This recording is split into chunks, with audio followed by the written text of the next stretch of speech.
हिंद बच्चों, मैं वसंता स्वागत करता हूं आपके अपने परिवार रैंकर क्लासेस वैशाली पर। तो कैसे हैं आप सभी? तो चलते हैं आज एक नए टॉपिक पर, और जिसका नाम है प्रतिस्थापन विधि, जो एग्जाम के पॉइंट ऑफ व्यू से बहुत ज्यादा ही इम्पोर्टेंट है।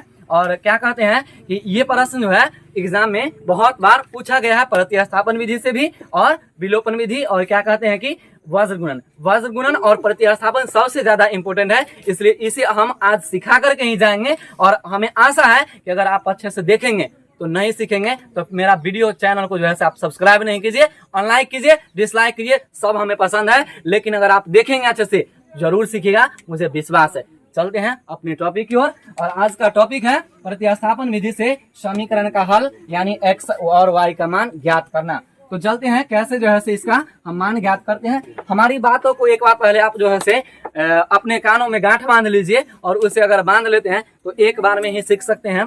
जैसे इस विधि का नाम जो है प्रतिस्थापन है। प्रति का मतलब होता है एक से दूसरा में जाना, स्थापन जो है एक स्थान से दूसरे स्थान तक भेजते हैं तो प्रतिस्थापन कहते हैं। ये साइंस की भाषा के तौर पर कहा है, लेकिन इसका नाम के हिसाब से भी क्लियर है कि अगर किसी एक से चलिए और दूसरा में रखिए, प्रतिस्थापन किए और प्रतिस्थापन किए, इसलिए इस विधि का नाम प्रतिस्थापन विधि है। और हमें किसी एक समीकरण से किसी एक का मान निकालना होता है और दूसरे में रखना होता है। अगर दूसरा से निकालते हैं तो पहला में रखना होता है, इसलिए इसका नाम रखा गया है प्रतिस्थापन, क्योंकि एक से चलता है दूसरे में रखता है। तो हम इस समीकरण में से किसी एक से चलेंगे और उसका मान जो है दूसरे में रख देंगे, और एक नया समीकरण प्राप्त करेंगे जिसका समीकरण 3 होगा, और समीकरण 3 से हमें x y सभी का मान निकल जाएंगे। तो जरा सा हम इस समीकरण को देखेंगे, और आप लोग सबसे एक बात जो है से एक दिमाग में बैठा लीजिए कि सबसे छोटा समीकरण जो आसान आपको दिखने में लगे, वही प्रश्न को, वही मतलब समीकरण को आपको पिकअप करना है, और उसको जो है से किसी एक से मान निकालो और दूसरे में पुट कर दो। हमें जो है इस समीकरण को देखने के बाद जो है पता चलता है कि एक और दोनों में से हमें ये वाला जो है से समीकरण, यानी समीकरण 2 आसान लग रहे हैं, इसलिए हम इसको हम पिकअप कर रहे हैं। और इससे मान निकालेंगे, समीकरण 1 से मान निकालेंगे तो 2 में रखेंगे, और 2 से निकालेंगे तो 1 में रखेंगे। तो सभी आदमी जो है से इस बात को गांठ में बांध लीजिए कि 1 से चले तो 2 में रखेंगे, 2 से चले तो 1 में रखेंगे। चलिए तो समीकरण 2 से चलते हैं। समीकरण 2 से, समीकरण 2 है x माइनस y बराबर 4, x बराबर 4 प्लस y, माइनस वाला प्लस में। ये समीकरण जो है हमें आ गया है, ये आप थर्ड समीकरण इसे मानेंगे, और इससे हमें x का मान 4 प्लस y आया है। 2 से चले हैं, एक नया मान x का आया है जिसे हमने 3 मान लिया है, और हमने पहले ही आपको बता दिया था कि 1 से चले तो 2 में रखो, और 2 से चलो तो 1 में रखो। हमने 2 से चला है, किस में रखेंगे? 1 में रखेंगे। तो लिखेंगे x का मान समीकरण 1 में रखने पर, समीकरण 1 में रखने पर, और समीकरण 1 है x प्लस y बराबर 14। x की जगह पर यहाँ पर आपको पिकअप दिख रहा होगा कि क्या दिया हुआ है। x का मान जो है 4 प्लस y, और ये प्लस का y बराबर में क्या है? 14। यानी 4 को ज्यों का त्यों रखा जाए और y जोड़ेगा तो 2y, और बराबर में 14, यानी 2y बराबर 14 और माइनस का 4, 2y बराबर 10। काटेंगे तो ये कितना बार में कटेगा? 5 बार में। यानी y का मान हो जाएगा आपका कितना? 5। y का मान कितना हुआ? 5। यानी हमें y का मान 5 आ गया है, और हमें y का मान नहीं बल्कि x का भी मान चाहिए। तो इसे जो है हम क्या करते हैं कि समीकरण 3 जो है बहुत आसान लग रहा है। यहाँ से y का मान 5 आया है, और इससे हमको x का मान आ जाएगा। इसलिए हम अब लिखेंगे क्या कि y का मान समीकरण 3 में रखने पर, 3 में रखने पर, समीकरण 3 है, आपको दिख रहा होगा x बराबर 4 प्लस y, और x बराबर आपका जो है ये 4 और प्लस y का मान कितना आया है? 5। तो ये 5 हो जाएगा, और x का मान हो गया 9। और हम लिख सकते हैं कि अतः x बराबर 9 और y बराबर 5। कितना आसान है। इस विधि को अगर समझते हैं आप तो बहुत ही आसान है। अगर नहीं ध्यान दिए होंगे तो हो सकता है कि आपको नहीं समझ में आया, लेकिन अगर गौर से आप ध्यान दिए होंगे तो इस विधि को हम इतना आसानी से समझ सकते हैं कि आप नहीं सोच सकते हैं कि कितना आसान है। बहुत आसान है, आप एक बार नोट करिए इसे। उसके बाद जो है से हम फिर एक क्वेश्चन को लेंगे और इसे हम अच्छे से समझाने का प्रयास करेंगे। आशा है आप लोग इसे समझे होंगे। तो फिर से एक नए क्वेश्चन पर, जो अभी आपने प्रतिस्थापन विधि सीखा है उसी को आगे बढ़ाते हुए एक क्वेश्चन को पिकअप किया है और उससे जो है हम आगे सोल्व करना चाहते हैं। तो सभी आदमी इस क्वेश्चन को देखेंगे और इसे जो है से सोल्व करने का प्रयास करेंगे। हम एक क्वेश्चन को बना दिए हैं, फिर से एक क्वेश्चन को लिए हैं और उससे आप लोग जो है से बनाने का प्रयास करेंगे। तो देखिएगा, इस क्वेश्चन को बनाने के लिए हमको क्या करना पड़ेगा। तो आपको पता है प्रतिस्थापन विधि है, और इस विधि में आपको बताए थे कि एक को पकड़ो और दूसरे में रखो। यानी समीकरण 1 से चलते हैं तो 2 में रखते हैं और 2 से चलते हैं तो 1 में रखते हैं। तो समीकरण इसमें जो आपको आसान लग रहा है उसी के लेकर चलिए। हमको लग रहा है कि समीकरण ये वाला जो है ये 1 हुआ और ये 2 हुआ, ये वाला हमको आसान लग रहा है क्योंकि यहाँ से तुरंत x का मान आ जाएगा। तो जल्दी से हम चलते हैं समीकरण, बोलिए समीकरण 2 से। खाऊ के नहीं आया तू सरे? मछली भात। हाँ, मछली भात खाना है। चलो, समीकरण 2 जो है वो x माइनस का y/3 और ये आपका बराबर में 3 है और इसे जो है से हम पकड़ लेते हैं। यानी x माइनस का y/3 बराबर का 3। ये माइनस वाला उधर प्लस में, यानी 3 प्लस y/3। यानी आप इसे क्या कह सकते हैं कि इसका जो है एलसीएम ले लेते हैं। x बराबर 3 3 9 प्लस y, 3 9 और प्लस y।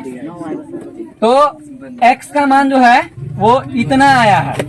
तो हमने समीकरण 2 से चला है और ये जो समीकरण 2 है जो हम कहते हैं लिख दिए हैं x माइनस का y/3 और बराबर का 3।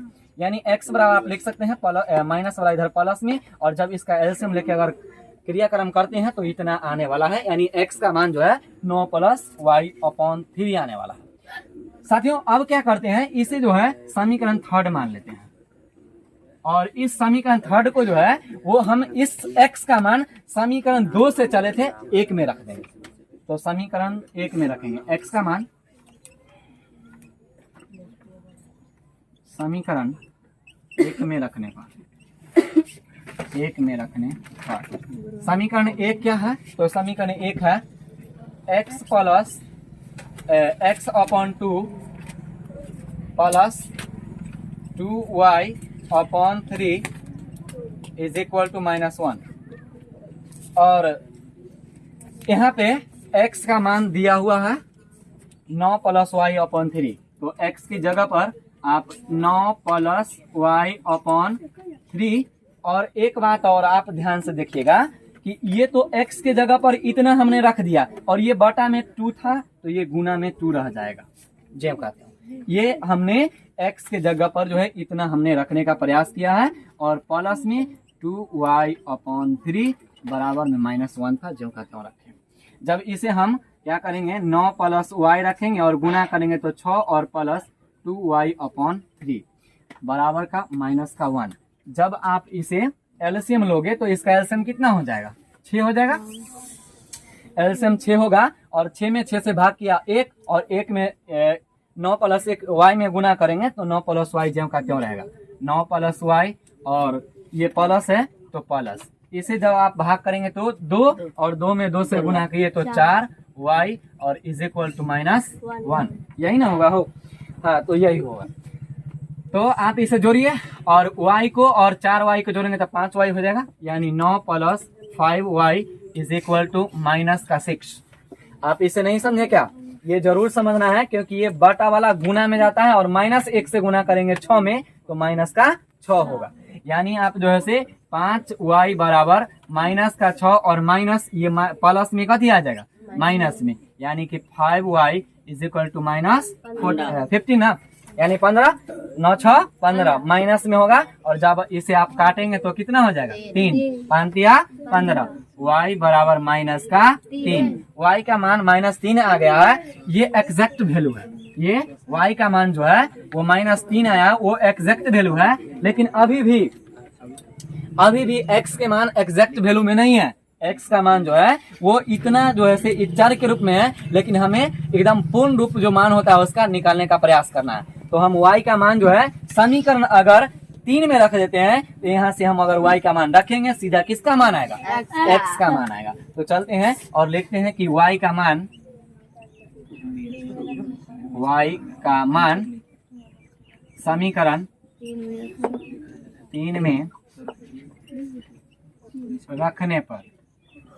समीकरण 3 में रखने पर, समीकरण 3 है x is equal to 9 plus y upon 3। x is equal to 9 plus y का मान -3 है ना, -3 और अपॉन में 3। इसे आप ऐसे लिख सकते हो, x is equal two plus और माइनस क्या हो जाते हैं? माइनस, यानी 9 माइनस 3 और ये हो जाएगा आपका 3, यानी x इज इक्वल टू घटाएंगे तो 6/3 और इसे काटेंगे तो क्या? 2, यानी x इज इक्वल टू कितना? 2। यानी हम अतः x इज इक्वल टू 2 और y इज इक्वल टू कितना है? -3। यही हमारा x और y के मान हुआ।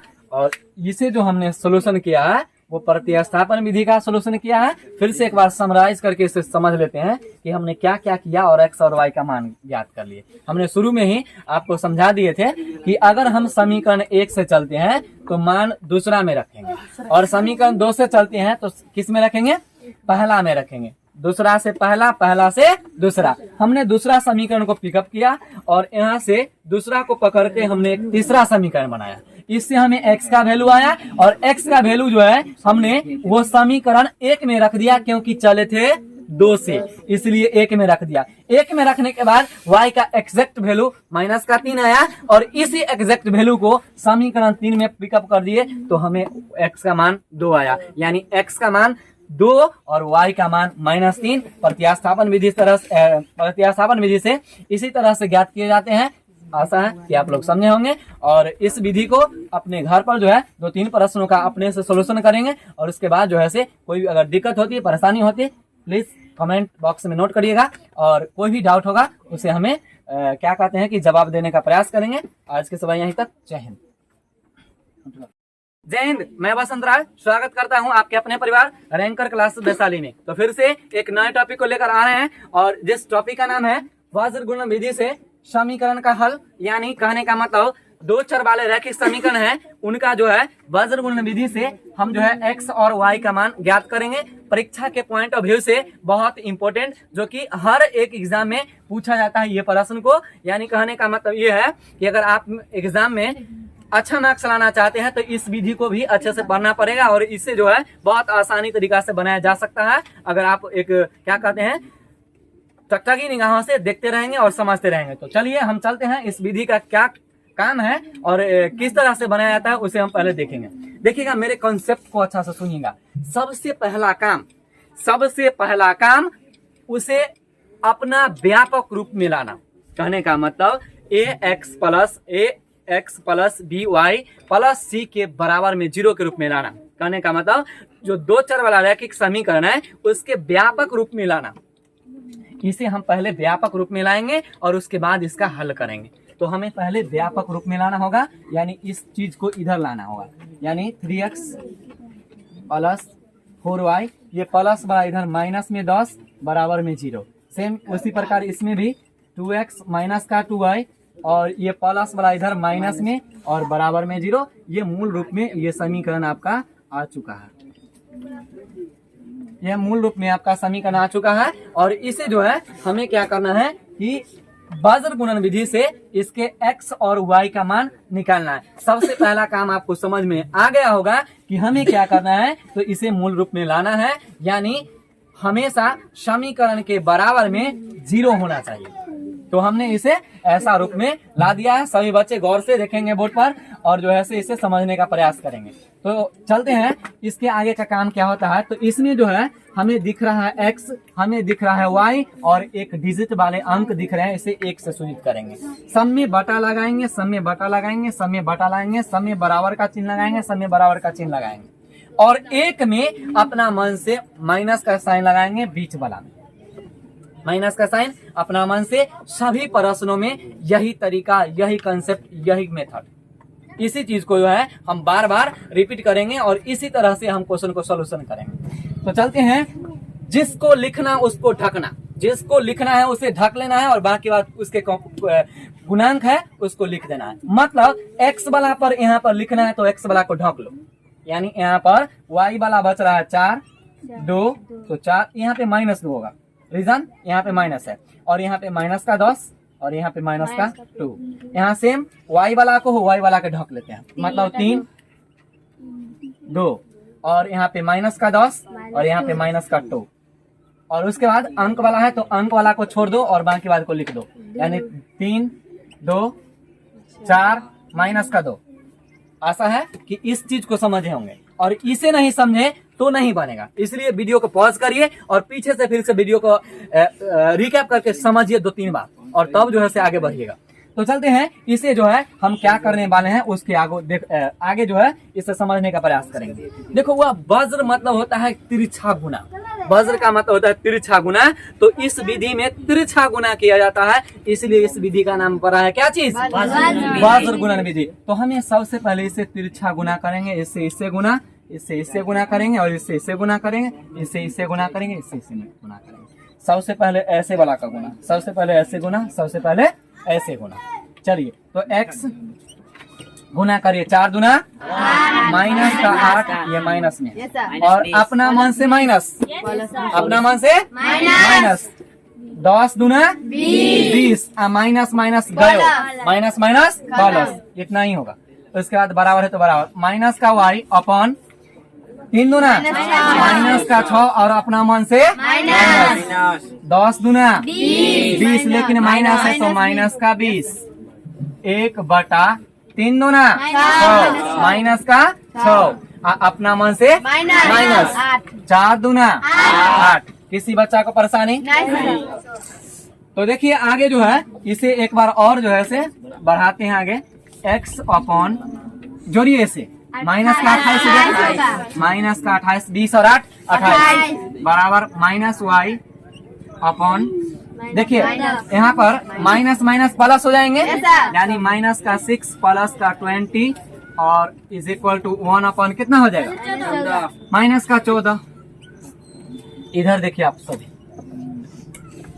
x बटा माइनस का 28 बराबर माइनस का y अपॉन, ये घटाएंगे तो क्या होगा? 20 में से 6 जाएगा तो क्या हो? 14, यानी ये प्लस का 14 बराबर 1/- माइनस का 14, माइनस का 14। अब बउआ रे क्या? माइनस का 14। तो इस तरह से आप देख रहे हैं। देखिए बुआ, हमें जो है अब x अपॉन y अपॉन और 1 अपॉन, ये तीनों पार्ट जो है से अपने अपने पार्ट में आया है, इसलिए सबसे पहला काम को करना होगा कि इसका तुलना कर देंगे। 1 2 3 पार्ट, 1 2 3 पार्ट, पहला का तीसरा से, दूसरा का तीसरा से, पहला का दूसरा से, दूसरा का भी तीसरा से, यानी पार्ट 1 पार्ट 2 पार्ट 3 इसे मान लेते हैं और सभी को क्या कर लेते हैं? तुलना कर लेते हैं। तुलना करने पर तो तुलना करते हैं, x अपॉन माइनस का 28 is equal to 1 upon minus का 14 और इसका तुलना करेंगे माइनस का y upon 14 is equal to 1/- minus का 14। देख लीजिए, इसको गुना करेंगे तो माइनस का 14 x और जब इसे गुना करेंगे तो माइनस का 28, माइनस से माइनस 14 28, यानी x is equal to 2, x का मान 2, y का मान निकालना है तो माइनस माइनस गुना प्लस और 14 में y से गुना करेंगे 14 और 1 में 14 से गुना करेंगे 14, 14 से 14 क्या बार में? एक बार में, y बराबर 1, अतः x बराबर 2 और y बराबर 1। कितना आसान है ये आप समझ सकते हैं कि वज्र गुणन अगर आपको कोएफिशिएंट लिखने आता है और इस समीकरण को समझ में आता है तो वर्ग गुणन प्रतिस्थापन विलोपन दुनिया का कोई समीकरण हल करने का एकदम आसान सा तरीका, आसान सा कंसेप्ट और मेथड बिल्कुल आसानी से समझ में आ जाती है। तो आशा है कि आप इसे समझे होंगे, और समझे हैं तो वीडियो को लाइक तो बनता ही है और चैनल को सब्सक्राइब भी बनता है। तो आप लोग इस सब जो है से अपने खुद करते रहिए, और इसी तरह का अगर वीडियो आप चाहते हैं तो हमारे मनोबल बढ़ाने के लिए वीडियो को शेयर किया कीजिए। और क्या कहते हैं कि सबसे पहला बात, हमारा वीडियो शेयर करे ना करे, आप जो है से लाइक करे ना करते, डजंट मैटर, मुझे ये चाहिए भी नहीं। अगर आप इससे कुछ सीखे हैं तो अपनी जो मेहनत है उसे बरकरार रखते हुए अपने माता पिता का सपना पूरा करने के लिए बोर्ड में टॉप करने के लिए पढ़िए। और जैसे ही आपका बोर्ड एग्जाम का रिजल्ट आता है उसमें आपका जो है रैंक आए, उसी हिसाब से पढ़ाई कीजिए। तो साथियों, शायद आप लोगों ने मेरी बातों से सहमत होंगे, तो अभी से, आज से ही आप स्टार्ट करेंगे पढ़ाई और अपने बोर्ड के तैयारी के लिए क्या कहते हैं कि एक रणनीति से तैयारी करेंगे। और जब आपका एग्जाम होगा उस समय आपको ये कॉन्फिडेंस आनी चाहिए कि हम जो पढ़े हैं उससे ज्यादा कुछ आता ही नहीं है एग्जाम में और नहीं आने वाला है। हाँ, आशा है कि आप ये सोचेंगे, और नहीं सोचेंगे तो समझिए कि आप जिसके बारे में सोच रहे हैं कि ये नहीं आता है, हो सकता है उसके सोच के चक्कर में आप अगले प्रश्न को नहीं बना पाए। तो कहा जाता है कि जितना हो पाता है वो तो कर लो, जो छूट गया उसे आप सोच सोच करके समय को नहीं गवाइए, क्योंकि समय एक बार चला जाता है, उसे आप वापस नहीं ला सकता है। वक्त के साथ सुधर जाओ या वक्त के साथ बदल जाओ, नहीं तो वक्त बदलता है तो किसी का नहीं, वो हाथों में रहता है, वो अपने हिसाब से चेंज होता है। साथियों, तो आप लोग इस बात को समझे होंगे और आशा है कि आप लोग जो है से पढ़ाई को स्टार्ट करेंगे। तो इन्हीं चंद शब्दों के साथ मैं अपने वाणी को विराम देता हूँ। जय हिंद।